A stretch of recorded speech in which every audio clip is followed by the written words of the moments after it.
Welcome to another episode of the Swords and Sports Podcast, one man's journey to read 52 fantasy books in 52 weeks and create 52 podcasts documenting the experience.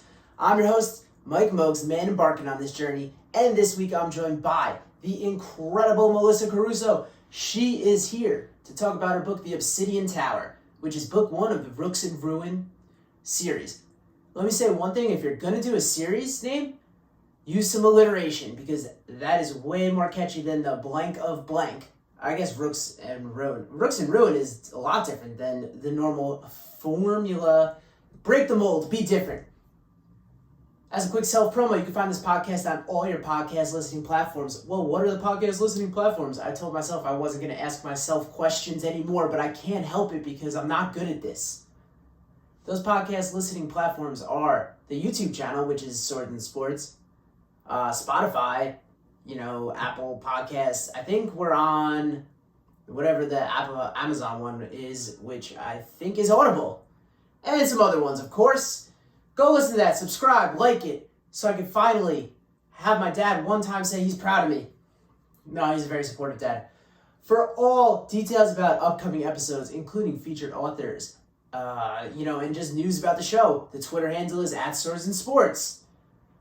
If you want little clips of the show, like when you go to the ice cream shop, the Shopee, and you say, I'd like a sample of that flavor, and they give you the little spoon, you dip it in the ice cream, and you have a little taste, and you go, that's not for me. So you go, let me get another one. That's the flavor. And then you have it, and then you're like, that one's for me. That's how you could pick the episodes on the Instagram, because it's just a little clip, a little taste of it. Also, as Melissa, I'm sure, wanted me to shout out, if you're listening to this on the day the podcast comes out, I believe that's October 13th, the second book in the Rooks and Ruin series is out, The Quicksilver Court. So after you listen, here's what you're going to do. You're going to read The Obsidian Tower. You're going to listen to this podcast, because it's going to be the perfect brain tantalizer to get your brain cooking for the second book. It's going to give you a recap of all the stuff that isn't relevant to the book at all. And you're going to learn nothing about the book. And you're going to be like, oh my God, I remember that super funny thing. Now I'm ready for the second book. Then you're going to buy the second book. And then maybe one day she'll be back on, and then you can be like, oh, I remember that. That book was awesome. The book is The Obsidian Tower. The author is Melissa Caruso. The series is Rooks and Ruin. It was published on June 4th, 2020, which is 19 days before the book we did last week was published. Very interesting. It is 483 pages in the paperback edition. The publisher is Orbit, because this book is in outer space. The books in the series are The Obsidian Tower and The Quicksilver Court. The Quicksilver Court is out now. As a heads up, this podcast contains spoilers for Melissa Caruso's The Obsidian Tower. If you have not read the book yet, go get it, read it, come back and listen to this podcast, download it, subscribe, give it 5 stars, unsubscribe, resubscribe, buy the book again in a different format, and then pick up The Quicksilver Court. If you got lost in what the hell I was talking about, Book 2's coming out. It's out now. This podcast contains spoilers. Without further ado, someone I had a ton of fun with, the queen of fighting in ball gowns, Melissa Caruso. All right, it's another week, and I am beyond excited because I am joined by multi-award nominated author Melissa Caruso. She's here to talk about her out-of-this-world book, The Obsidian Tower, book 1 of the Rooks and Ruin series. So, Melissa, welcome to the show. Glad to be here. Thanks for having me. I am fascinated by this mysterious door in this old mansion that you went to school in. Can you please tell me more about this thing? Yeah, so it was the school that my elementary school was in a former mansion that had just been donated and turned into a school. And I went there for 4 years having no idea it had a secret door. And then one day in the little stupid school newsletter, they were like, oh, there's a contest, see if you can find the secret door. And I was like, wait, what? What secret door? There's been a secret door here the whole time. And I looked around, couldn't find it. And finally cheated and asked a teacher who didn't know about the contest, who in fact showed it to me. And it was, there was like this entryway into another room, which had wood paneling with these little strips of wood between the panels. And there was, it looked like there were just these little scratches, and you could push it in and a latch would come out, and you opened it and the whole panel opened up. And there was, unfortunately, a closet in which they were currently storing brooms, which was, I was waiting for the dead body. Right? Like, I feel like if I were running that school, I would at least put like a fake skeleton in there or something, you know? But people got no humor. Stored brooms. I was like, really? Oh, what a letdown. But yeah, but it sort of begs the question of what it was doing there in the first place. So, which I never found out. It was just there. Pretty cool. I gotta admit, I'm disappointed by your school's rumor mill that this never came up in 4 years. Right. How did this never come up until somebody like knew about it? I guess probably someone who had to get brooms out of that closet knew about it. Newsletter. Yeah, no. I was disappointed in myself for never having seen it in all that time. Admittedly, I was very young, but I don't know. The person who found all those brooms, if they were looking for a broom, they must have been ecstatic. There you go. Oh, maybe it was a witch's closet all this time. And that, there you go. See, I just wasn't thinking outside the box here. This is a good start to this. Your viral Twitter thread, you get asked about it all the time, but I feel obligated to ask it. Fighting in ball gowns. I've been wearing dresses all week, been trying to fight in swords, and I just like, I'm not having a good time with it. What are the tricks and tips that I'm missing?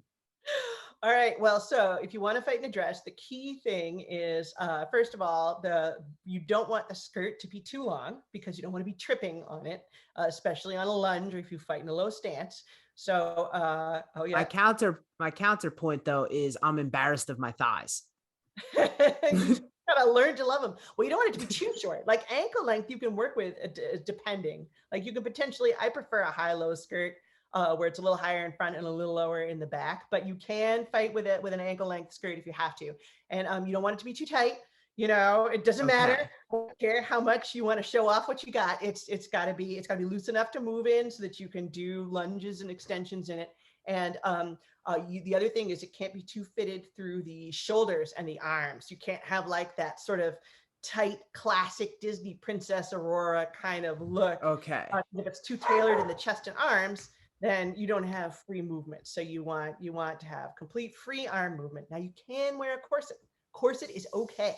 Well, I need one to keep it slim. Okay. So it sounds like I've been wearing my wife's dresses to practice this, and she's much smaller than me. So it seems like the tightness problem, the shortness problem, and the sleeves thing. She's big into the puffy sleeves thing. I think that's hot right now. And those seem to all be restricting my movements. Yes, no, you want complete free movement, which you can get just fine in a dress. In fact, I would rather fight in a dress than in a really tailored suit. Because those I would too. I hate wearing suits. I didn't even want to wear one for my own wedding. So this went viral, and I didn't see, was there like did you do like a ranking system? Like what Disney princess is rocking the best dress to fight in? Rapunzel is actually has the best dress to fight in because it's not but too the long, worst hairstyle. Worst hairstyle. Yeah, no, you don't want the hair. Her dress. And then you want, I don't know. I mean, I guess Cinderella's hair is pretty much, it looks like it's up in a tight do there. It's not going to get in your face. So that's probably okay. But but you definitely want Rapunzel's dress because it's not too long, it's got freedom of movement, it's not too fitted through the torso. That was the one that I ranked easiest to fight in. I could be forgetting somebody, but of the ones I looked at, that was the best. Okay. I will say one thing. I definitely got the right hairstyle for it because that's not getting in the way.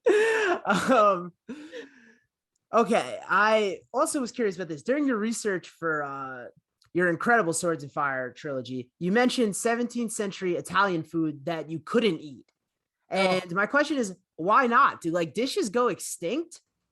No, just that they would have taken I didn't have them right in front of me, or they would have taken a long time to cook. Like I'm not that, like a lot of them, it would have been, I have to get all these weird ingredients and I would have had to cook them. And there's some authors who do that. Like, I don't know if you've ever seen Shannon Chakraborty, who did City of Brass, has these posts where she recreates these ancient Middle Eastern dishes and they look incredible.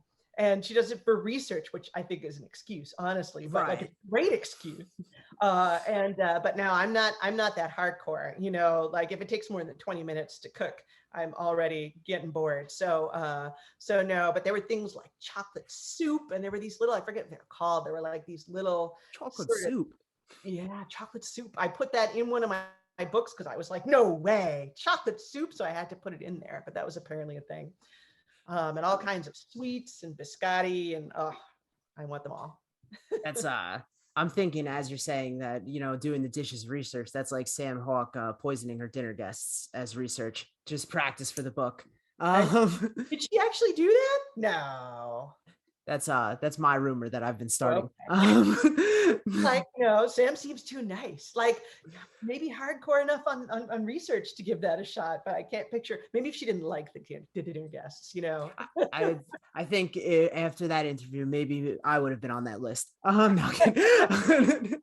But are there any like do dishes go extinct? Like what were some, like, was there anything that like just doesn't exist? You're like, man, I really wish this was around.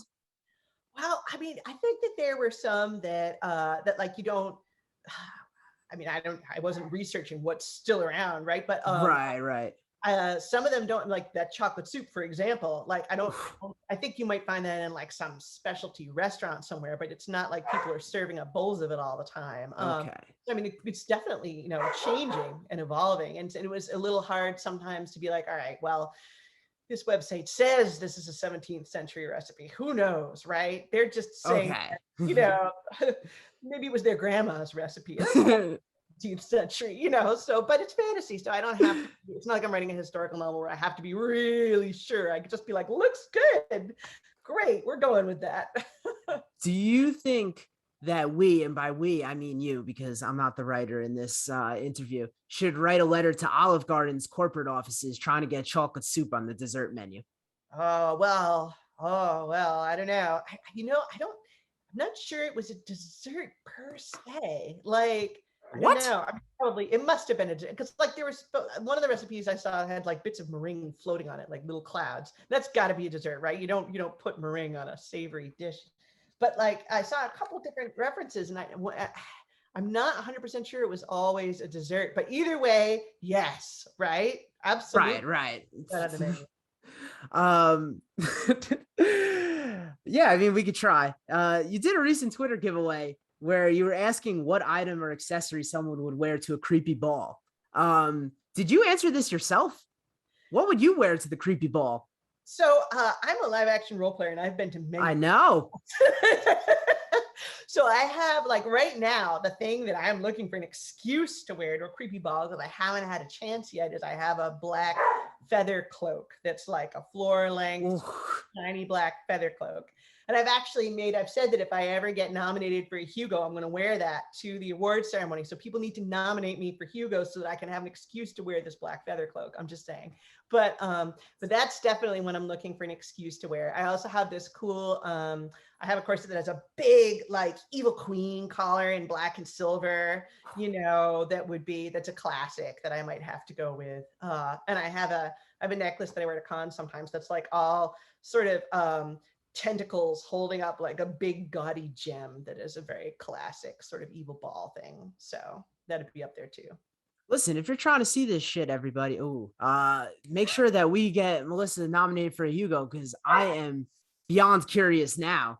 That's right. I will go all the way and dress up like a complete evil queen if I ever get nominated. So what if in that Twitter thread, what was your favorite thing? Like, what was the creepiest thing? You're like, wow, that's a little far. Oh, there were some good things in there in the replies. There were somebody had like this really amazing I'm trying trying to remember if it was a corset or a jacket, but down the back, there was this spine, and then there was all this really fancy gold filigree around it, so that you're like, oh, that's an interesting design. It's oh God, there's a spine in there. So that was I like that. yeah, no, that was really cool. There was like a choker that looked like hands were holding onto your neck, like metal clawed hands. And there was another one that was like, that looked like you were bleeding with pearls and flowers. It was just, there were all kinds of really great things there. Oh, and there was somebody who had a cool feathered neck piece, and just all kinds of great stuff in the replies. Like, people had pictures of things that they either owned or had found online that were really cool. It was, I clearly need to do more giveaways that encourage people to post cool pictures of something, because like next up, maybe I'll do like weapons or something, you know? So Okay. that was a lot of fun. Because I was going to enter the contest, and it was going to be a vial of my own blood on a necklace. Oh, nice. Would you be using that for like a dark enchantment purposes, or is purely decorative? For the electrolytes. Oh, nice. Got to be ready when you're dancing all night. You got to replenish somehow. I can't even walk up a flight of stairs anymore. Speaking of walking up flights of stairs, I've had a lot of people move interviews around on me, but never because someone broke their foot. What happened? Oh, it was the dumbest way to break my foot. It was just the first day of a hiking vacation in Vermont, and we hadn't even. Oh no. Yeah, it was the first stop where we were bringing our dog, and we were going to be like, okay, we'll do this short, easy trail just to let the dog get out of the car before we get where we're going. And I rolled my ankle on a super easy, flat, well-maintained trail where there was just like one of those little rivulets that water carves out and makes a little ditch. And I just stepped in that, rolled my ankle, and broke my foot, my fifth metatarsal, which is the bone between your pinky and your ankle. So, yeah. I'm not gonna lie. And I've had a I have kind of like a twisted fascination with authors who are getting injured on this podcast. I'm realizing that I ask this question way too much for people who get hurt. Well, you got to wonder, how did those authors manage? Shouldn't they be sitting in a chair working on their deadlines? How did they manage to get injured in the first place, right? Yeah, who says authors just sit around doing nothing all day? They're out there putting in the work. Yeah. Oh man, what a trip killer though. No, it was a real bummer. I had to turn it from a hiking vacation into a foodie vacation at the last minute, which my family was like, my kids were like, this is great. We're gonna go to stores and like eat at nice restaurants and get ice cream. Oh no, twist our arms, don't make us hike up mountains more often, That actually yeah, I could see as a kid being like, this is a win in my book. Yeah. Okay. Tell me more about this fight you got into with your editors about cookies being in period cookies. Oh, it wasn't really a fight. It was just a back and forth with a copy editor, where it was, I had put in, first, I think it was, I went back and forth on what kind of cookie it was for ages. Because at first I had said a macaron, which was out of period. And then they corrected it to macaroon. And I was like, well, okay, first of all, macaroons and macarons are two completely different things. Second of all, it shouldn't have been a macaron in the first place. That's French cookie. It's too new. And this is an Italian-based society. I was wrong. But it's not a macaroon. So, all right, I'm going to change it to a biscotti. And then they were like, well, biscotti are too modern. And I was like, oh, no, they're like one of the oldest cookies. They're an ancient cookie. They're like thousands of years old, because, I mean, if you think about it, they're kind of like rock hard. And yeah, I was thinking like cookie technology doesn't have to be very advanced. Biscotti. I'm thinking 1,000 years, they still didn't make them taste good. Didn't enter English until recently, but it's been so if you look up how old is the English word biscotti, it's pretty recent, because before that, I don't know if we just called them like hard stale cookies or something. but before, I really like biscotti. I don't know why I'm dunking on them so much here, but the cookie itself is very old.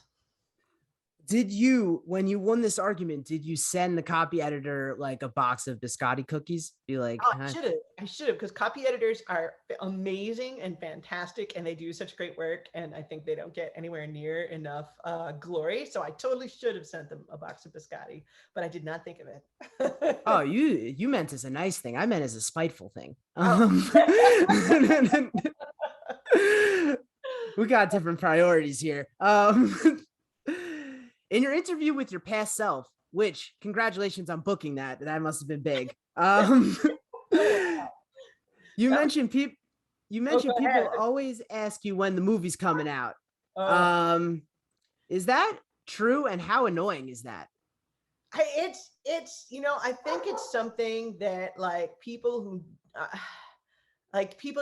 all authors have this. Yes, you get asked constantly, mostly by relatives or by like family friends, when's the movie coming out? And like they're just trying to be nice and make small talk, and it's maybe people who don't read in your genre and they don't have anything to say, so they just say that, and it's like it's a little joke. But like, yeah, you tell me, I would love to have a movie. Do you have connections in Hollywood? Can you set that up for me?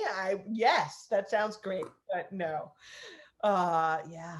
People do that constantly. It's a real thing at parties. You have to practice your little don't I wish, Right. Do you think they're asking you because they want to get cut into that sweet movie money? They're trying to lay the foundation. I think they're trying to, I mean, in the case of the people who ask me, at least, I think they're just trying to express their faith in me in a way that they think is very creative and original. And it turns out really isn't. But they don't know that, they're doing it from a good place, but it does get old.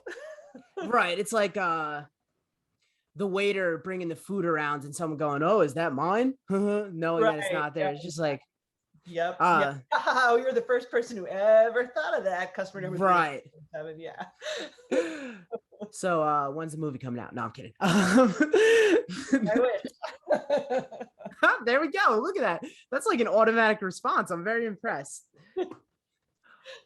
In your Reddit AMA that you did with a bunch of other extremely talented people, you mentioned when you first got a hold of your book, you cuddled it for most of the day. That sounds uncomfortable.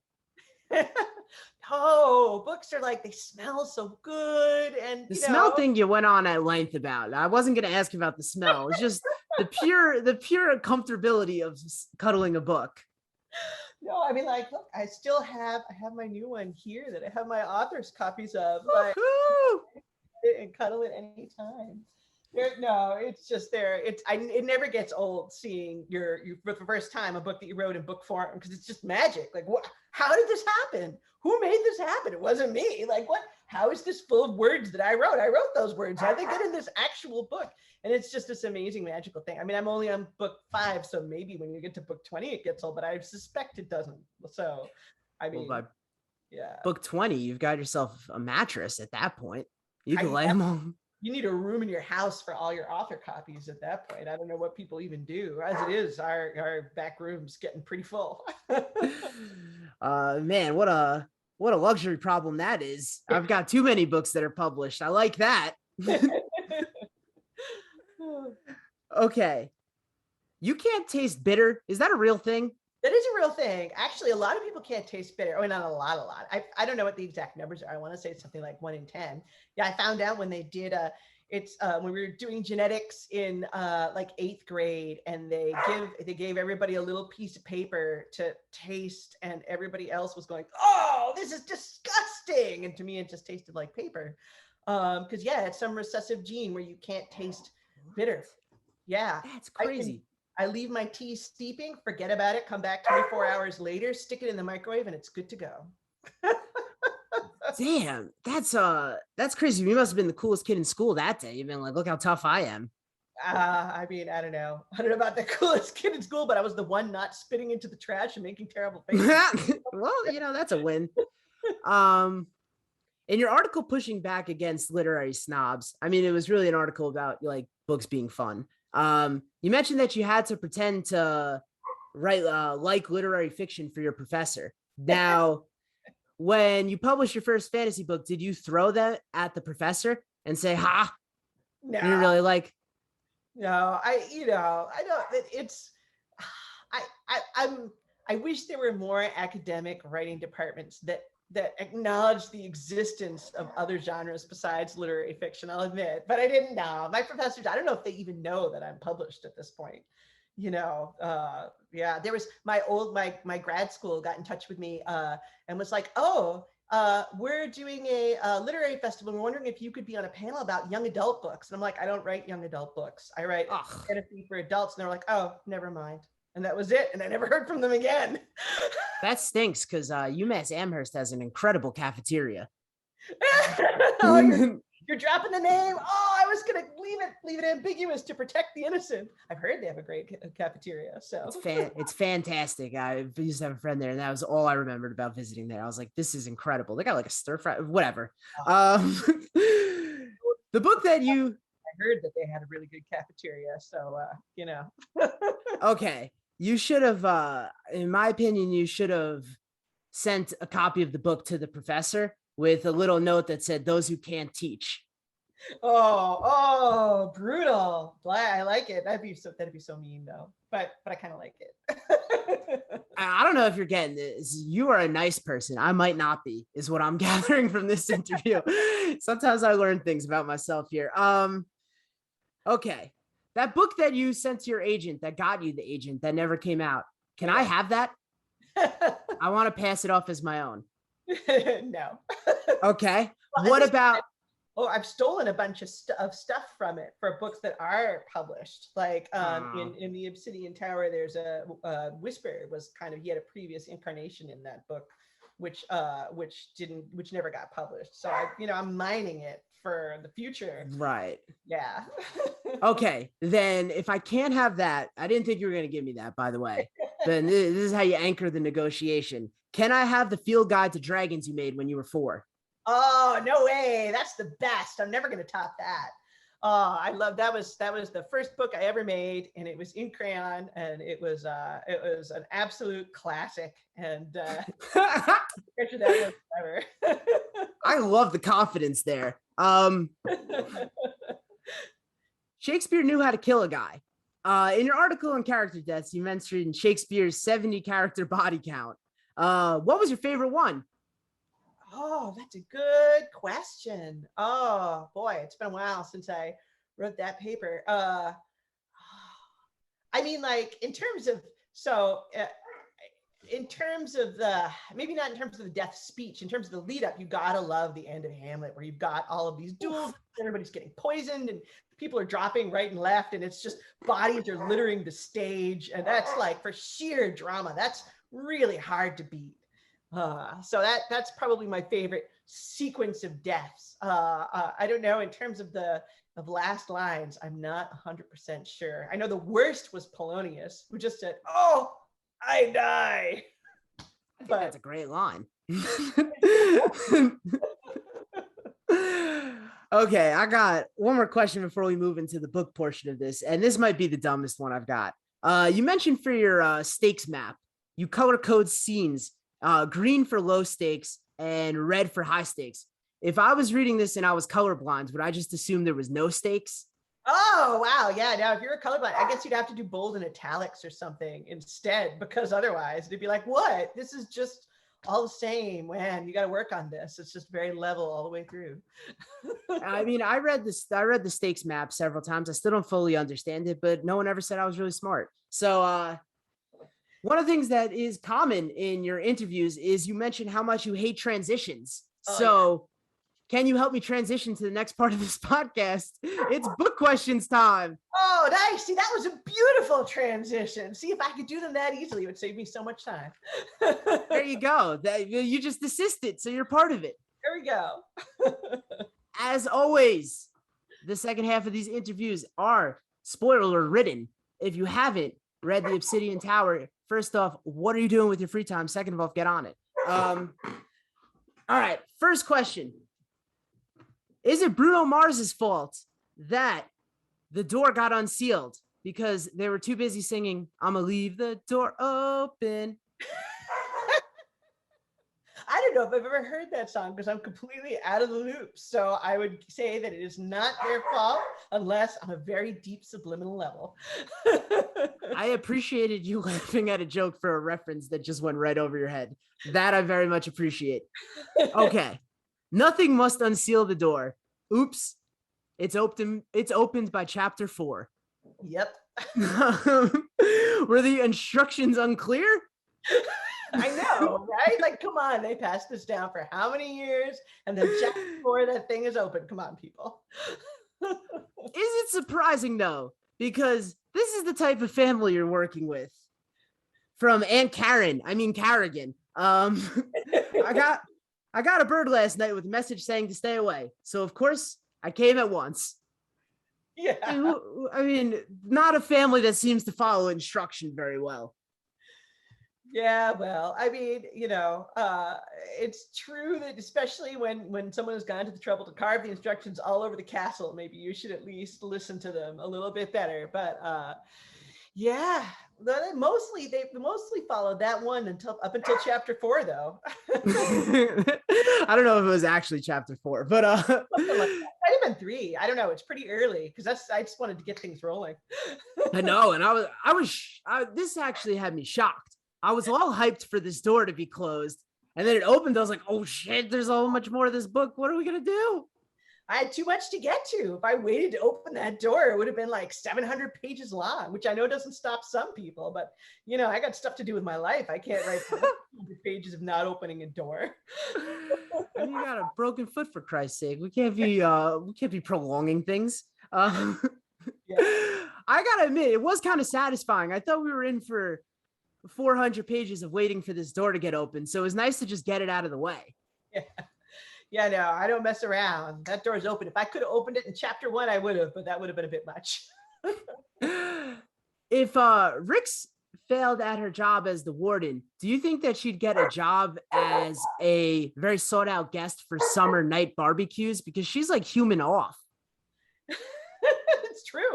It's true. I mean, like, it mostly only protects her. She'd have to, like, I don't know, I guess she could jump around and wave her arms in the air to try and get all the mosquitoes. But like, mostly I think it's going to be that sort of thing where, where there's that one person who the mosquitoes don't land on and they just stand around other people. The other people all get bitten and you're going, why don't you get bitten? I think that'd just be her. I'm not going to lie. I thought her powers were pretty sweet. And then I was like, man, these are even better. I will say one thing though. I thought I was all in on the powers. I was like, good, get people away from me. I don't get bit by mosquitoes. This is great. But I thought she was being a whole sourpuss about the whole thing, if I'm being honest with you, until she started mentioning these 2 things that she couldn't do: ride a horse and pet a dog. You're a monster for that. That's the worst. Like, no, I felt bad about that. Like, oh no, she can't pet dogs. How do you get through life at that point, right? I truly thought you were a monster for that. Yes, well. I thought I asked the dumbest question, but this is what I got. What kind of gloves does Foxglove wear? So like, I don't know, I don't think I have him explicitly wearing gloves, but if he did wear gloves, they would probably have to be gray to match his outfit, since he's very fashionable. But I think most of the time he's probably actually not wearing gloves because he's got all these little artifice devices that have all these tiny little beads to activate them, and you probably want your manual dexterity. But it's his namesake. He needs some gloves made of fox. Or live foxes just wrapped around his hands. That is not unrealistic in this world. That's true. You could actually do that here and still be kind of a little awkward, but you could do it. I was thinking, how many people could avoid marriage counseling if they would be able to just invoke the right of blood and water? We're doing this. I'm just going to cut open a vein and we're going to have a big argument right here, right now and resolve it. Yeah, no, that would be rough. I don't know. It seems kind of healthy. Speed things up with the arguments with the wife. Well, that's true. We're going to resolve this right here now. We'll get it over with, and it can never come up again unless you want to open another vein. Yeah, I mean, I guess if you're stubborn enough, you're going to be all crisscrossed down the arms. That's not good. Yeah. What's Kessa's obsession with sting roaches? Oh, that was so, That's just I made that up back in Swords and Fire because I needed something really awful to compare people to as an insult, and I was like, all right, well, I need some kind of bug, and what would be worse than a roach that actually would also sting you. So so now people now, and that was, I made that up in Swords and Fire, and so now it just gets carried over whenever somebody is really just a horrible, worthless person. It's sort of the cliche in worlds, just call them a sting roach.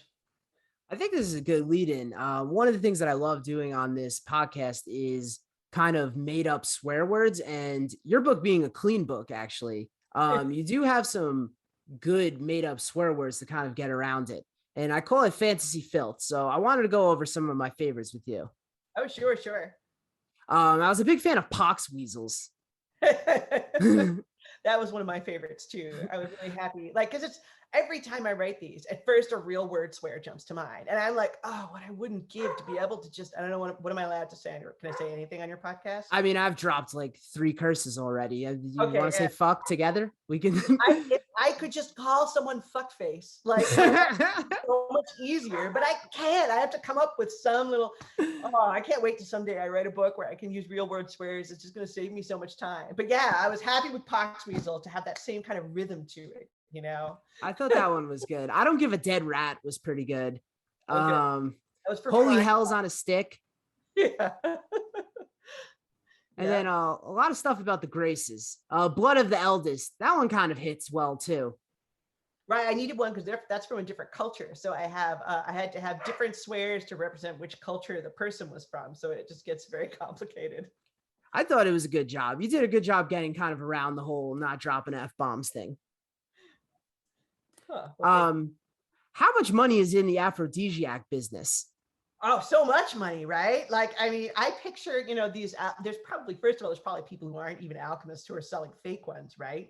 Just like That in would real be me. And then you've got the alchemists, and you get like the really good aphrodisiacs, or you get the ones where it's like a really crappy alchemist who's not very good at it, but it's cheaper. I'm sure that it's probably because when I came up with alchemy, and of course, aphrodisiacs weren't the first thing I thought of, but I try to make it feel like it's fitting a niche that exists, in our world and in societies throughout history. And that's absolutely what magic would totally get used for aphrodisiacs. I don't care what kind of magic is. People will find a way. Of course.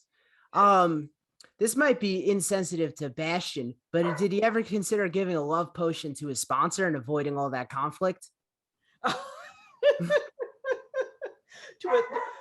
to a sponsor, like for the person who sponsored him, and then turned him into the doing poor Bastion. Wow. See, I don't know if that would help though, because people can be in love and still do some pretty sick stuff, right? Oh, that's a great point. Well, that destroyed that.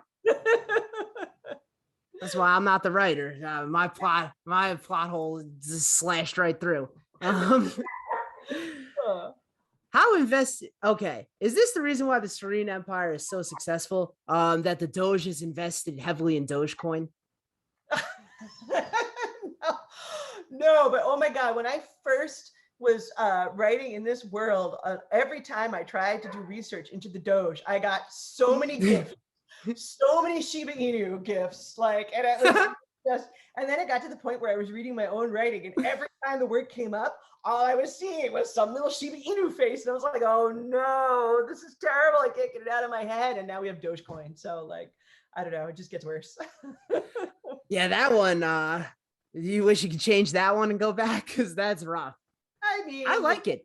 Yeah, it's based on something in history, and like I have to hope that hopefully people will be able to get what it means and not get the wrong images in their head. But oh well, it could be worse. I don't know. It'd be pretty fun to think of a cute little puppy running this kingdom.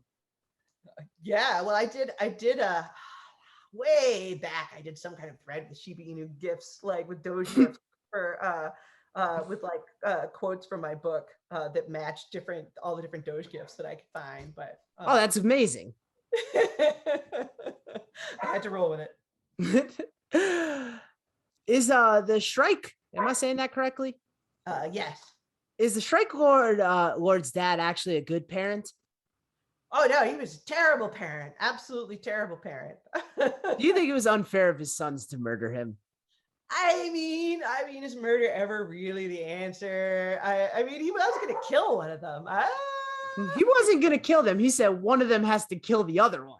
That's true. That's true. He was going to let them kill each other. So, I mean, is that good parenting?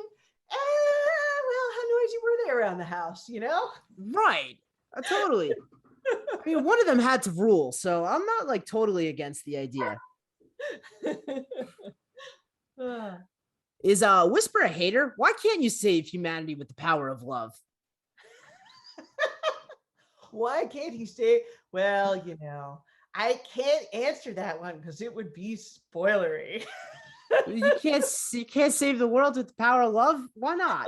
Well, why Whisper particularly? Well, he's just, you know, he's just not, I mean, he's just straight man, you know, he doesn't no power of love for him. He's too busy just making snarky comments about, you know, how terrible everything is and whatever. But he doesn't whisper too often. No, it's a metaphor. Okay, so Ash was a former furry. Is it awkward? Furry. Is it awkward to have to explain she worked for a militaristic force that dresses up in animal costumes? Well, I mean, honestly, it's Vaskandar, so that would really fit in because they have all of this whole, like, it would work. I mean, there probably is somewhere, right? Like, you know, they would. I really actually hope someone does that fan art because that would be amazing. I haven't seen the Ash as a furry. Now I want to draw that myself. Somebody better draw that. Get on it, listeners. If someone does it, I would love to see it because I'm not gonna lie. When I read that at first, I was like, "Damn, we're doing furries in this book. This really took a turn." And you know, I'm just not good at reading. Okay. On a more serious note, one of the goals of this podcast is to break the kind of stereotypical, incorrect view of fantasy as this kind of male-centric, white, kind of read by people in their mom's basement, where the hero saves the princess and, you know, sleeps with all the women and, you know, never encounters any problems in European medieval society. Right. And what about your books kind of breaks that traditional mold and shows that fantasy either is for a more general audience or can encompass more than just, you know, the stereotypical fantasy reader? Oh, wow. Well, I mean, first of all, I have a lot of female characters in a variety of roles, from stabbing to leadership to, you know, all kinds of things like that. And I also have a lot of LGBT characters. I have a major NB character. My main character is bi. I've got, like, there's not a lot of straight people in Obsidian Tower, I'll be honest with you. And I've tried to have a diverse cast, although it's tricky because my world, but there are, you know, there's, I think in the core rookery, there's like, you know, I've tried to also have a racially diverse cast as well. My world is small, like it's just about, it's the whole continent is only a little bit bigger than Europe. So I had to kind of cram a lot of, because I wanted to make sure it would be diverse, I had to cram a lot of cultural influences and different appearances into an area much smaller than it really made sense to try and get it in there. So that was a difficult balance to try and make sure it wouldn't be like white people land, you know. So that was a little bit tricky to do, but I've done my best. And yeah, I also try to make sure I have male characters who are in nurturing roles too, like, and not just have them all be grim and stabby and have traumatized pasts where they don't show emotions. You know, I try and have sensitive guys and stuff like that too. So honestly, I think if you treat every character as a character, you know, as a person, and really don't get too caught up in the stereotypes, then it's much easier to transcend those stereotypes. So Yeah, I mean, I agree. Your book is a fantastic example of just completely demolishing that view in a way that comes off as, you know, supernatural, which I think is very hard to do. thank you. Normally I follow that question, which is the only serious question, with something ridiculous. So I got this. I've got a novella. One thing I do on here is pitch novella ideas that authors do not want. So can I pitch you something? Go for it. The buffet blogger. Ardith has been blessed with a magical power, the ability to smell a buffet from 100 miles away. So what do they decide to do? Start a blog. Follow Ardith as they go travel the world, crashing buffets and, chasing page views. See, Ardith would absolutely do that. That would be fantastic. I mean, I don't know what the conflict would be, but they would certainly do it. I mean, I suppose you could have different, it would be like a series of short stories, like little vignettes where there's different buffets that Ardith is crashing and different dramas unfolding in each one while Ardith ignores them and eats delicious food. Oh my God, look at that. Thank you for giving that any credence. Okay. Lamil, the stable boy, the tutor, who knows who else? What is Rix's body count at this point? Well, that's the terrible thing is she doesn't know. And I don't necessarily know as a writer, because when she was a kid, if she touched somebody and accidentally killed them, then the adults would have been like, oh, don't worry about that. We're just cleaning this up. Like, no, they're fine. That's totally how people cover things for kids. You're like, I don't think that was fine, actually. But, adults won't tell you the truth. So she doesn't know it. She'll never know exactly how many people she's killed, which, I don't know. I feel bad about some of the things I do to my characters, but there you have it. I mean, are we talking Shakespeare numbers yet? Are we at the 70 mark? No, I mean, she's been really careful. The people around her have been really careful. If I had to estimate, it's probably under 10 at beginning of the Obsidian. I don't want to give, it's under 10 at the start of the series anyway.